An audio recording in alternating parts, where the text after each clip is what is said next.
सभी को नमस्ते। मैं रुद्र आज क्लास 12th जो एग्ज़ाम दे दिया है उन लोग के लिए आए हैं।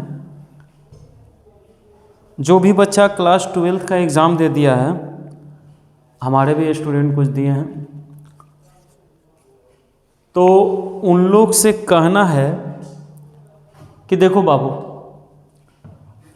जो अब एग्ज़ाम दे दिए हैं, किसी का ड्रीम होगा यूपीएससी, बीपीएससी, चाहे कोई भी जनरल कंपटीशन जिसका ड्रीम है, मेरा मानना है कि पहले आप लोग सब कोर्स ख़त्म करो, जैसे मैथ का, रीजनिंग का, इंग्लिश का, जीके जीएस का।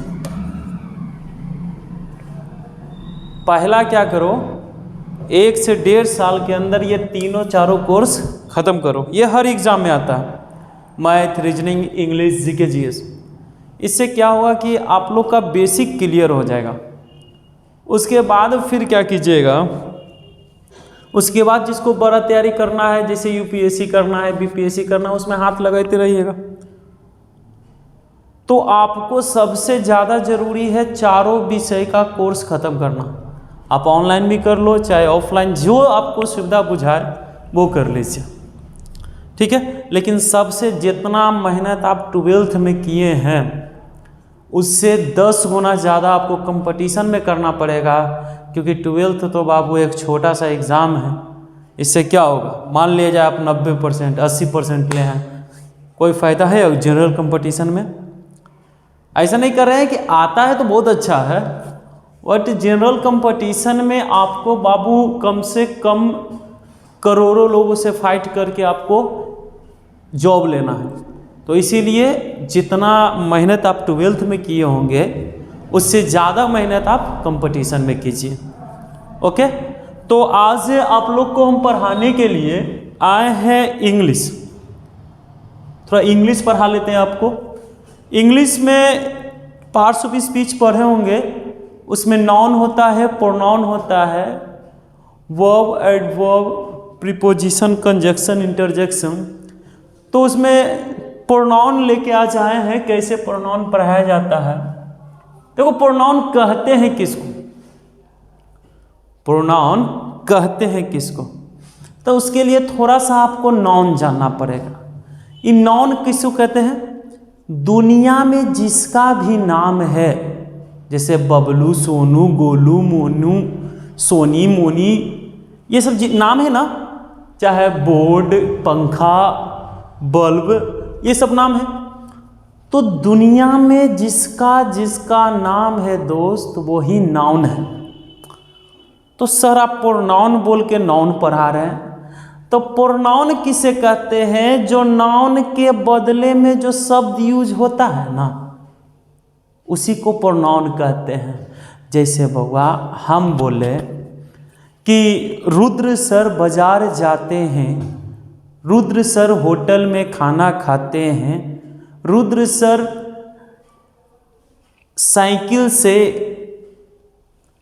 मान लिया जाए रोड पे घूमते हैं।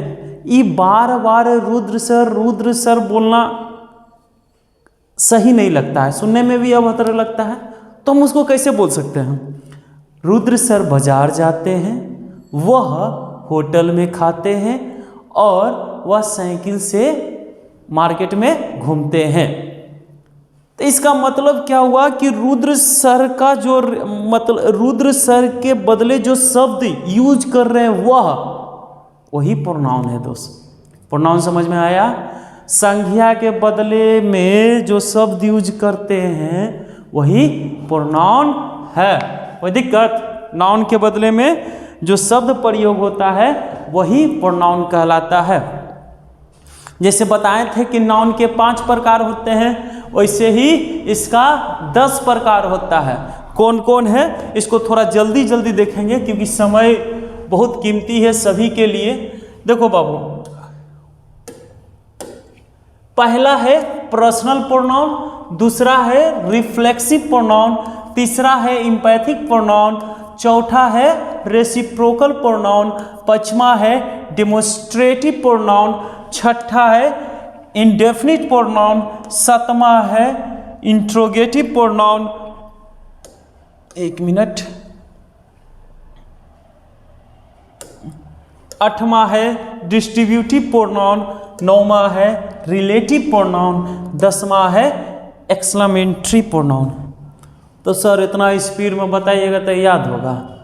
देखो आप इसको याद कर लो, आगे इसको हम तोड़ तोड़ के एक एक का डिफिनेशन सब चीज़ बताएंगे। अभी आपको बता रहे हैं सिर्फ जो समझिए प्रोनाउन के कितने प्रकार होते हैं, 10 प्रकार। ओके, ये सब को आपको याद करवा देंगे। जो हमसे पढ़े होंगे उनको विश्वास है ग्रामर बाबू क्लासी में याद हो जाता है, तो ये आपको भी यहीं पे याद करवा देंगे। पहले आप लोग थोड़ा सा देखिए, 1 मिनट थोड़ा सा नीचे कर देते हैं, जिसको स्क्रीनशॉट लेना है ले लीजिए। कौन कौन होता है थोड़ा सा, जिसको भी लेना है ले लीजिए, ठीक है। 1 मिनट,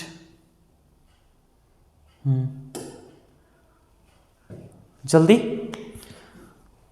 ओके, तो आगे बढ़ते हैं बाबू, समझो क्या होता है। सर ये क्या है? अगर आपको प्रोनाउन अच्छी तरह से समझना है, अगर प्रोनाउन को नहीं होता है जैसे गोतिया बना लेना है, पड़ोसिया बना लेना है, वैसे ही अगर प्रोनाउन अच्छी तरह से समझना है तो इसको आपको याद करना पड़ेगा। सर ये है क्या? तो ये कुछ नहीं बउआ, ये आई का ऑब्जेक्टिव क्या होता है, 1 मिनट हम बताते हैं थोड़ा सा बढ़िया से।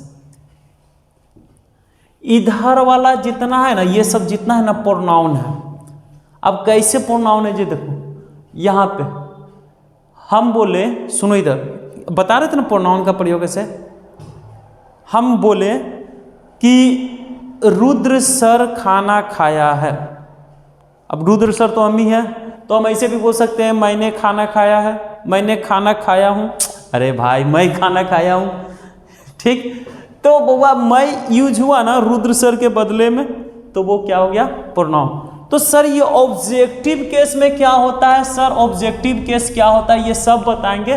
पहले आपको जो जो बोल रहे हैं ना वो लिख लीजिए या याद कर लीजिएगा।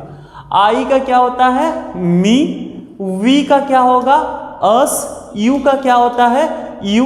ही का क्या होता है, हिम। सी का क्या होता है, हर।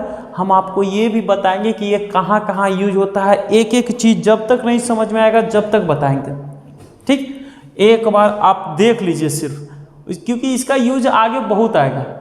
ईट का क्या होगा, इट। दे का क्या होगा, देम। तो सर इधर वाला क्या है सर, इधर वाला समझो, ये है पोसेसिव एडजेक्टिव और पोसेसिव प्रोनाउन। इसको जब हम रूल बताएंगे ना बाबू तब बोलेंगे कि बाबा यहाँ पे पोसेसिव प्रोनाउन लगेगा, यहाँ पे पोसेसिव एडजेक्टिव लगेगा। तो इसको आपको याद करना पड़ेगा दोस्त, क्या क्या है। जिसको स्क्रीनशॉट लेना है आप लोग ले लीजिए जल्दी।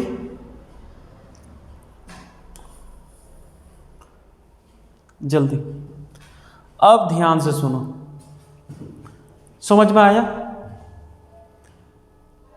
एक चीज और, जैसे नहीं होता है, जैसे घर बनाने से पहले पिलर बहुत मजबूत गाड़ा जाता है जिससे चाहे तो जितना ऊपर ले जा सके, ऐसे ही ये सब है।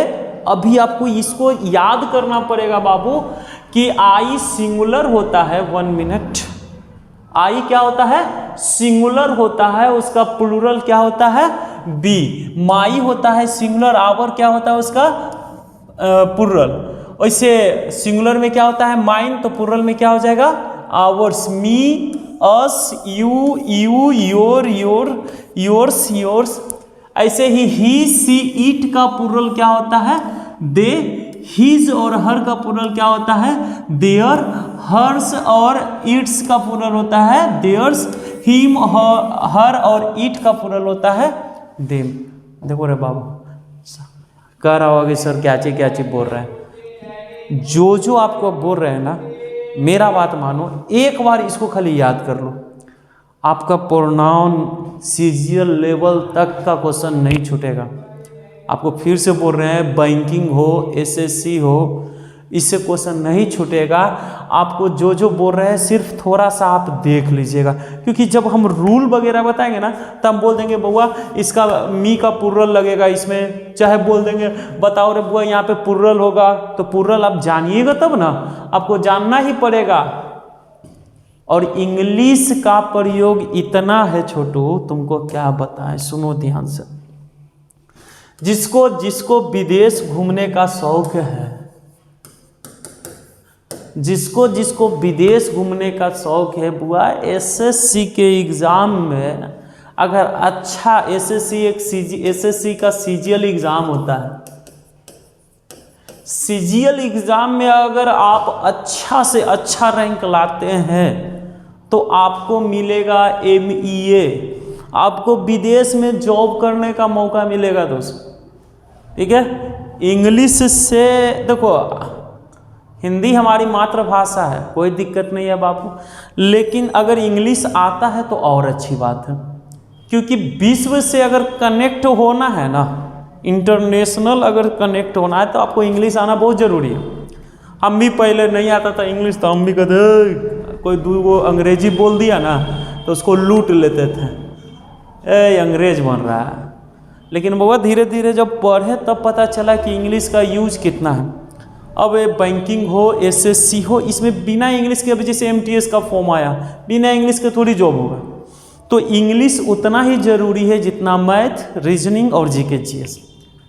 इंग्लिश से आपको कौन कौन सा जॉब हो सकता है बुआ, देखो एमईए, ये बोले ना कि देश से बाहर की सेवा करने के लिए होगा, अमेरिका, ऑस्ट्रेलिया, स्विट्ज़रलैंड, स्वीडन, ये सब को जाके आप जॉब कर सकते हैं, सरकारी जॉब। उसके बाद आप कर सकते हैं क्या क्या, जो सोचो, एसएससी का income tax, CBI, CID, IB, ढेर सारा पोस्ट आता है जिसका बिना इंग्लिश का होगा नहीं। बैंकिंग का जिसका सपना होगा बिना इंग्लिश का होगा नहीं। ऐसे एनडीए, यूपीएससी में भी इंग्लिश पूछता है। इंग्लिश मतलब कि अगर आपको पावरफुल जॉब चाहिए तो बिना इंग्लिश का नहीं होगा।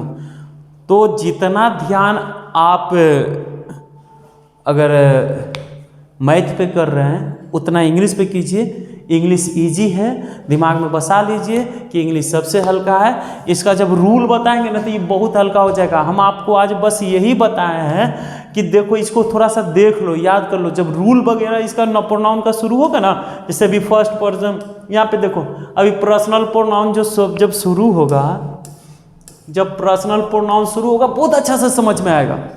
ये पहला है ना, अभी नहीं, ये तो हम आपको बता रहे थे कि देखो बाबू ये सब याद कर लो, क्योंकि कल से जब क्लास चलेगा ना तो आपको ये सब का यूज होगा। जैसे मैथ बनाते हो तो फार्मूला वगैरह होता है ना, वैसे ही इसको याद कर लो। It's okay. सब सेफ रहो, सुरक्षित रहो।